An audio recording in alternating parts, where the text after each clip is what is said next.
Bonjour. Eh bien, la semaine dernière, c'était la semaine de la santé mentale. Et en fait, dans le monde anglophone, c'est cette semaine, Mental Health Awareness Week. Et je me suis dit, ça fait longtemps quand même que je vous ai pas raconté un petit peu de mon histoire. Et en fait, la santé mentale, c'est quelque chose qui est très proche à mon cœur parce que j'étais, affectée fortement, lourdement, au niveau de ma santé mentale pendant une très grande partie de ma vie. Alors c'était supportable et vivable pendant très longtemps. Hein, on survit, on trouve des façons de gérer le quotidien, c'est supportable, etc. Mais voilà que quand mes enfants sont nés, quand j'avais des nouveau-nés, c'est devenu insupportable. C'est devenu ingérable au point où je voulais mettre fin à ma vie. Alors c'est pas des choses drôles. Franchement, c'est pas une époque drôle. Mais aujourd'hui, ça va. Ça va même bien. Donc déjà, premièrement, je veux dire qu'il y a de l'espoir. Et je veux te dire que t'es pas seul. Parce qu'on se sent tellement seul quand on va pas bien. Et puis on le cache beaucoup. On prend sur nous. Mais il y a des jours où on peut plus, on veut plus. Et je veux te dire que t'es pas seul. Alors oui, moi, je m'en suis sortie. Alors, qu'est-ce qui m'a gardée de commettre l'acte sans retour? Premièrement, il y avait ma foi. Je suis croyante. Et ça m'a été d'une grande aide. Deuxièmement, j'avais 2 enfants. Enfin, un enfant puis 2. Et je voulais pas laisser mes enfants. Donc, j'ai survécu. Avec des médicaments, des antidépresseurs, avec des anti-anxiolytiques, parce que j'avais aussi des anxiétés chroniques. Et j'ai survécu. Et j'ai survécu. Mais la vie, c'était pourri. Hein? J'avais pas beaucoup d'émotions.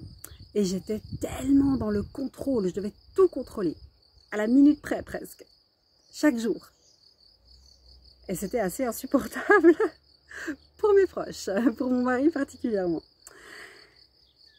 Et un jour, j'ai trouvé une façon de m'en sortir. J'ai en fait découvert que notre cerveau est super puissant. Que nos pensées influencent les hormones qu'on est en train de produire dans notre corps.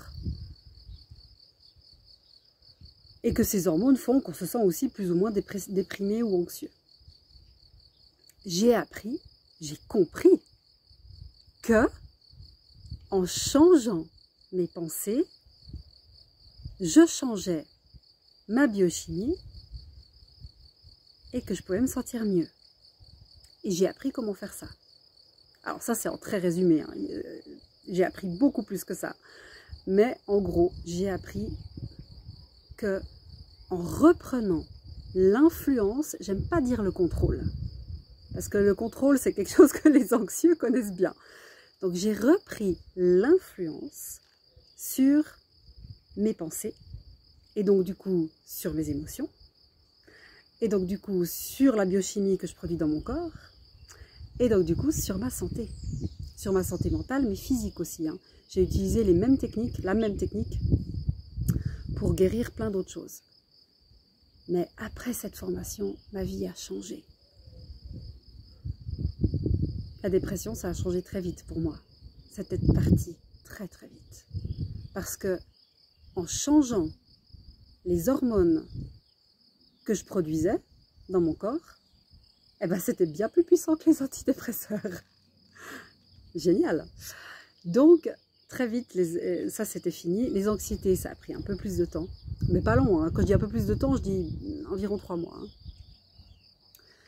Mais je dirais que les anxiétés, ça reste une légère faiblesse. Parce que c'est un chemin neuronal dans mon cerveau que j'ai emprunté. C'était comme une autoroute, hein, sur laquelle j'allais tout le temps. Et elle est toujours, alors elle est un petit peu, voilà, plus couverte par des ronces et des mauvaises herbes, voilà, elle est moins claire, moins facile d'accès, mais elle est toujours là. J'utilise un peu des métaphores, hein. Et donc c'est vrai que des fois, si je ne suis pas attentive, eh bien, je me retrouve de nouveau sur cette autoroute de l'anxiété, ou cette route maintenant. Mais qu'est-ce que je fais quand ça arrive? Je me dis, ah, tiens, je peux y faire quelque chose. Et j'utilise mes outils et ça va mieux. Et je peux vous dire que ces 2-3 dernières années, avec la pandémie et tout ce qui va avec, et maintenant la guerre et l'avenir qui est plus qu'incertain, si j'avais pas les outils que j'ai aujourd'hui, je serais probablement à l'hôpital psychiatrique. Et je ne vous mens pas, dans l'état où j'étais avant, dans les crises qu'on est en train de vivre maintenant, je serais à l'hôpital psychiatrique. Mais je ne le suis pas. Et je suis tellement reconnaissante d'avoir pu apprendre ces choses qui sont finalement toutes simples. Et tout ce que je devais faire, moi, c'était, je devais avoir envie de changer. Et je devais croire que moi pouvais influencer ce qui m'arrivait. Et pour moi, prendre des médicaments qui ne me rendaient pas particulièrement heureuse, à vie, ce n'était pas une solution. À partir de là, à partir du moment où j'étais consciente que je pouvais avoir une influence sur ce qui m'arrivait et que j'étais prête à fournir le travail nécessaire, parce que nos chemins neuronaux ne se changent pas tout seuls. C'est à nous de montrer le chemin. Mais j'étais prête à faire le travail. Et pour toute ma vie, tellement reconnaissante. Donc ce message aujourd'hui, c'est pour vous donner de l'espoir, pour vous dire que vous n'êtes pas seul et pour vous dire qu'il existe des solutions.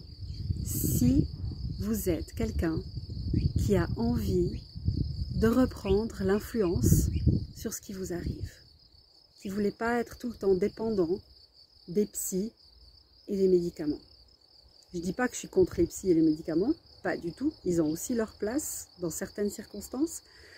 Mais ce que je veux dire, c'est que beaucoup de mes clients qui viennent maintenant, en fait, se retrouvent dans une boucle de laquelle ils ne peuvent pas sortir. Ils vont voir le psy, ils prennent leurs antidépresseurs, ils vont voir le psy, ils vont voir le psy. Et il n'y a pas grand-chose qui change. Et ensuite, ils viennent chez moi, ils font la formation, et ils sont là, mais punaise, Anne, pourquoi on ne nous a pas appris ça quand on était gamin? Je dis, bah ouais. Ça, c'est encore une autre grande question. Mais voilà, je veux juste vous donner de l'espoir et puis vous dire que si ça ne va pas, ne restez pas seul. La solitude, il n'y a rien de pire quand ça ne va pas. Donc, ayez la force et le courage. Ça, c'est une des choses que j'ai apprises quand j'allais pas bien. C'était de demander de l'aide. C'était de mettre, pour moi, hein, ma fierté de côté et dire « I need help ». J'ai besoin d'aide. Et vous seriez étonné qui c'est qui est là et prêt à vous aider. Voilà, je vous souhaite une bonne journée et à une prochaine.